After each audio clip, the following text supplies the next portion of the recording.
अवधूत चिंतन श्री गुरुदेव दत्त श्री स्वामी समर्थ। तर नमस्कार स्वामी भक्तांनो, आपलं स्वामी समर्थ महिमा या यूट्यूब चॅनलवरती स्वागत आहे। त्याआधी आपण आपल्या चॅनलवरती नवीन असाल तर आपल्या चॅनलला सबस्क्राईब नक्कीच करा। आज स्वामी आपल्याला सांगतात, 2 अक्षरांचे लक, 2.5 अक्षरांचे भाग्य, 3 अक्षराचे नशीब उघडण्यासाठी 4 अक्षराची मेहनत उपयोगाला येत असते।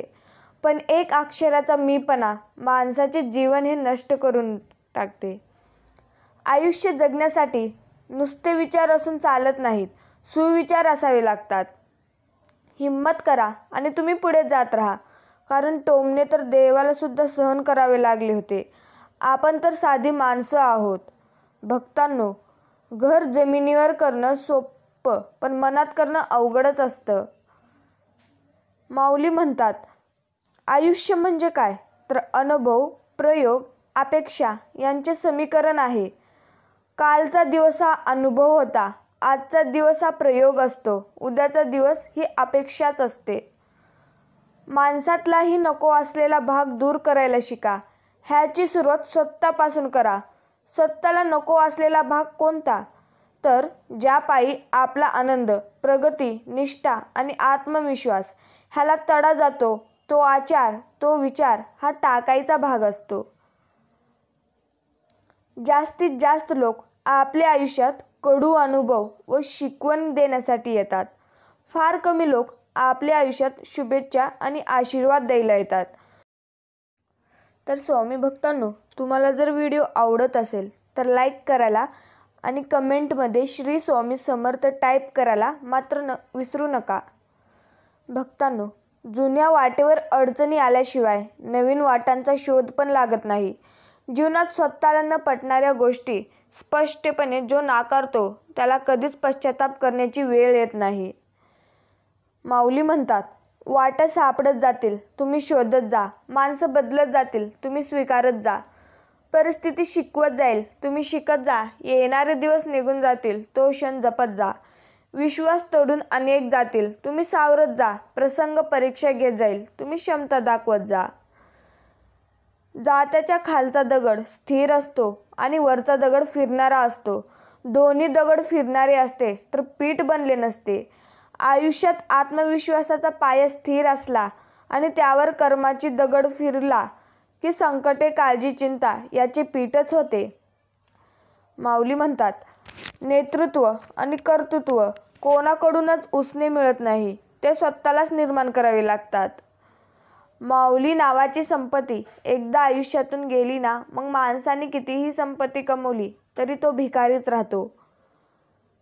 झाडाविना ढग गेले, ढग विना पाणी गेले, पाण्याविना शेती गेली, शेतीविना समृद्धी गेली, समृद्धीविना सारे हवालदिल झाले। इतके सारे अनर्थ वृक्ष तोडीने केले। निसर्ग हा म्हणून कोपला, त्याची जाणीव ठेवा। त्यासाठी संदेशा, झाडे लावा, झाडे जगवा। माऊली हा देखील संदेश आपल्याला देतात।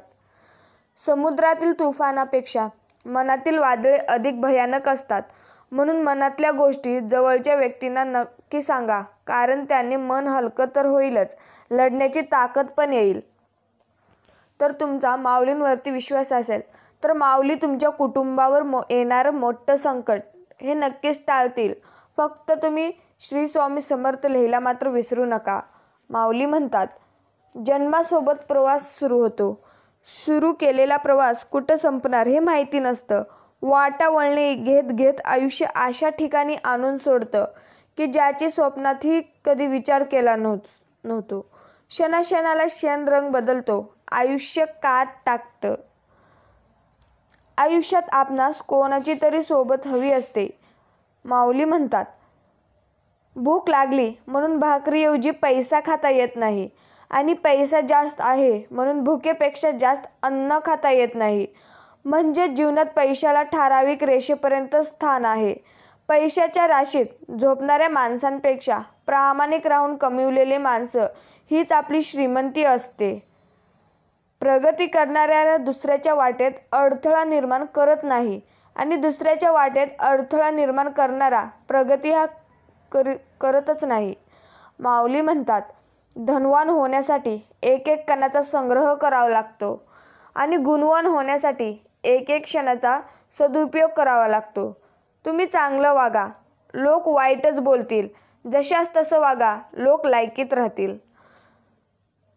माऊली म्हणतात, लोक तुम्हाला सल्ले देतील, मार्गदर्शन करतील, प्रेरणा देतील, पण ते फक्त तेवढ्यापुरतंच. तुमच्या लाईफमध्ये किती प्रॉब्लेम्स असू देत, ते फक्त आणि फक्त तुम्हालाच सोडवायचे आहेत.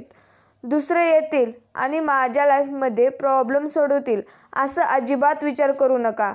तसं नाही होणार. प्रत्येकाला आपल्या लाईफचे प्रॉब्लेम सोडवावे लागतात. हे तुम्हाला जरी पटत नसलं तरी हेच खरं आहे. माऊली म्हणतात, आदर्श जीवन जगण्यासाठी हे तुम्ही काही नियम पाळा. चूक झाली तर मान्य करा. समोरच्याचे मत विचारात घ्या. चांगल्या कामाची स्तुती करा. आभार मानायला विसरू नका. मी ऐवजी आपण या शब्दाचा प्रयोग करा. सतत हसतमुख राहा. दुसऱ्यातील चांगले गुण ओळखा. कोणाच्याही व्यंगावर हसू नका. स्वतःची कुवत व ताकद ओळखा. टीका, तक्रार व बहिष्कार यात वेळ घालवू नका.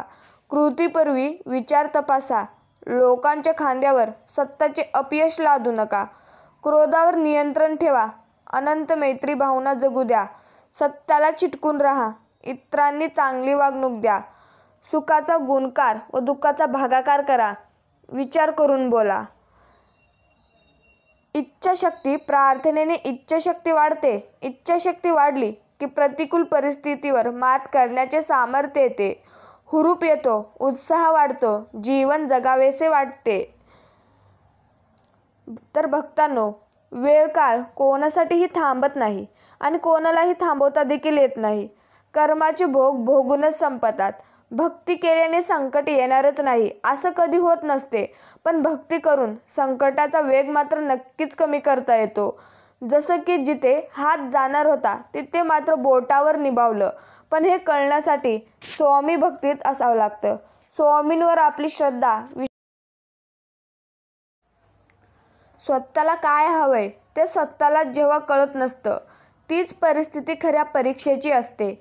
परीक्षा स्वतःच्या स्वभावाची, परीक्षा स्वभावातल्या धीराची आणि खऱ्या नात्यांची.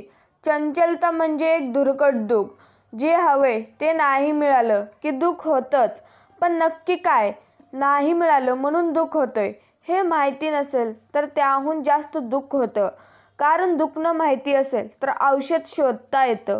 जमिनीवर चालणारा माणूस समुद्रात बुडताना आपल्या पायाला तळ लागत नाहीये ही त्याची खंत असते, आणि पायाला तळ लागला तर श्वास घेता नाही येणार ही त्याची व्यथा असते.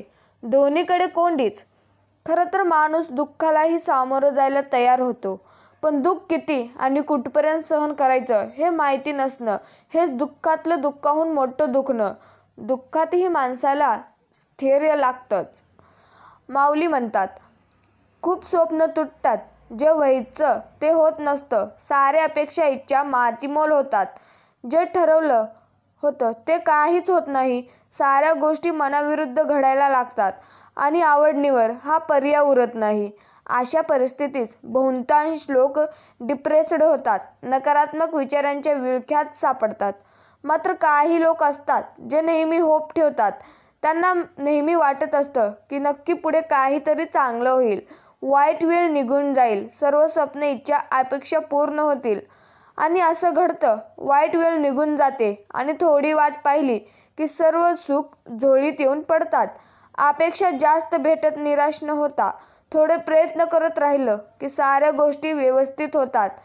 काही मनाविरुद्ध दिवस सोसले की मनासारखे दिवस हे आपोआप येतात. माऊली म्हणतात, प्रत्येक माणसाची जीवनातल्या संघर्षाची एक कथा असते. ती त्याला तळमळीने कोणाला तरी सांगायची असते. कधी ती शारीरिक कष्टाची तर कधी मानसिक धैर्याची असते. कधी आलेल्या पैशाच्या अडचणीची तर कधी विनाकारण आपल्या पाठीशी लागलेल्या संकटाची असते. हे सगळं ऐकायला आणि सहानुभूती दाखवायला कोणी मिळणं हे नशीबच. नाहीतर ही सगळी कथा आणि त्यामागची व्यथा ऐकायला त्याला देव हा एकच पर्याय दिसतो. म्हणून तो मंदिरात जातो. कोण मंदिरात जातो ते सही सलामत सगळ्या संकटातून बाहेर पडल्याबद्दल देवाचे आभार मानायला, कुणाला त्याने केलेल्या कष्टाबद्दल बोलायला सांगितलं तर समोरच्याला कंटाळा येईल एवढं बोलेल, पण ते कंटाळवाण असलं तरी खरं असतं. प्रत्येकाची कथा आणि व्यथा हे नेहमीच असतात. माऊली म्हणतात, जसे चिकूचे बी फळात राहून फळ पक्व झालं की त्यातून अलगद बाहेर पडते अगदी स्वच्छपणे, आंब्याची कोय मात्र आंब्याच्या रसात इतकी गुरफटून जाते, फळ पिकले तरी रसातून अलग होत नाही. परिणाम तिलाही लोक पूर्णपणे पिळून चोखल्याशिवाय फेकत नाही. म्हणून चिकूच्या बियासारखं वागावं, सगळ्या मोहजालात राहून योग्य वेळी करकरीत बाहेर पडावं. कोळीसारखं मायारूपी रुसात फुरकटून राहाल तर लोक मात्र पिळून चोखून फेकल्याशिवाय राहणार नाहीत. तर तसं होण्याच्या आधी सावधपणे बाहेर पडावं. माऊली म्हणतात, लोक म्हणतात वेळीच माघार घेतलं तर नातं टिकतं, तडजोड केली तर नातं टिकतं, कमीपणा घेतला तर नातं टिकतं, पण एकदा माघार घेतली की ती वारंवार घ्यावी अशी समोरच्या व्यक्तीशी अपेक्षा असते. तडजोड ही एकतर्फीच होत राहावी अशी वागणूक दिली जाते. या जगात आपले स्वतःचे असे काही नाही. जे काही आपल्याजवळ आहे ते आपली तात्पुरती ठेव आहे. पुत्र ही सुनेची ठेव आहे, कन्या ही जावयाची ठेव आहे, जीवन हे मृत्यूची ठेव आहे आणि शरीर हे मशानाची ठेव आहे. एक दिवस प्रत्येकाला दिसेल की तुमचा मुलगा सुनेचा होईल, मुलीला जावई घेऊन जाईल, जीवन मृत्यूला शरण जाईल आणि शरीर मशानातल्या राखेत मिसळेल. जीवनाचा सर्वात मोठा गुरु काळ असतो, कारण काळ जे शिकवतो ते कोणीच शिकवत नाही. तेव्हा ठेव ही ठेव म्हणूनच सांभाळा, त्याच्यावर मालकी हक्क गाजवू नका. आपण कितीही हुशार असलात तरी आपण माणसाने माणसासाठी कसे वागावे हे जर माहिती नसेल तर तुमच्या हुशारीचा काहीच उपयोग नाही. समाधान म्हणजे एक प्रकारची वैभव असून ती अंतःकरणाची संपत्ती आहे. ज्याला ही संपत्ती सापडते तो खरा सुखी होतो. दुसऱ्याचं हिसकावून खाणाऱ्याचं पोट कधी भरत नाही आणि वाटून खाणारा कधी उपाशी देखील मरत नाही. माऊली म्हणतात, पैसा पैसा पैसा, अरे हे तू ऐसा कैसा. माणसं तडजोड क्षणात होतच नव्हतं करतोस. तुला मिळवण्यासाठी राबायचं, उभं आयुष्य खस्ता खाऊन जगायचं. तू असलास तर कोणीही ओळख दाखवतं, नाहीतर एकटं कुटत जगायचं. अरे तुझ्यापुढे नाही माणसाचं मोल, तुझ्याशिवाय ठरते माणुसकी फोल. पृथ्वीसारखी दुनिया फिरते तुझ्यापुढे गोल गोल, पण गरिबाचं आयुष्य होते हे मातीमोल. कसं रे उभा राहू तुझ्याशिवाय, तुला मिळवण्यासाठी जगतो मी कष्टप्राय. याला नाहीच का काही तर उपाय, जो देईल मला खरा आनंद जगाय. माऊली म्हणतात, कधीतरी टेचलेली जखम आयुष्यभर पुरते माणसाला, तोपर्यंत चालणं अगदी बिंदास असतं. पण एकदा का ती ठेच बसली तर मग साध्या सरळ वाटेवर ही विश्वास उठतो माणसाचा. दुसऱ्याच्या अनुभवानं मिळालेली दृष्टी आणि स्वतःला ठेच बसल्यानंतरच आलेले शहाणपण यात जमीन आसमानाचा फरक असतो. आयुष्य कधीही दुसऱ्याच्या कालाने जगू नका, नाहीतर जीवनातील आनंद संपेल. म्हणून स्वतःच्या मनाने जगा. इतर लोक चालतात म्हणून आपणही त्या वाटेवर चालू नका, तर जी वाट तुम्हाला तुमच्या ध्येयापर्यंत पोहोचवेल त्याच वाटेवर प्रवास करा. आयुष्याचा प्रत्येक निर्णय दुसऱ्याच्या मेंदूने घेऊ नका, पश्चाताप करण्याची वेळ येऊ शकते. म्हणून निर्णय स्वतःच्या विचाराने आणि दृष्टीनेच घ्या.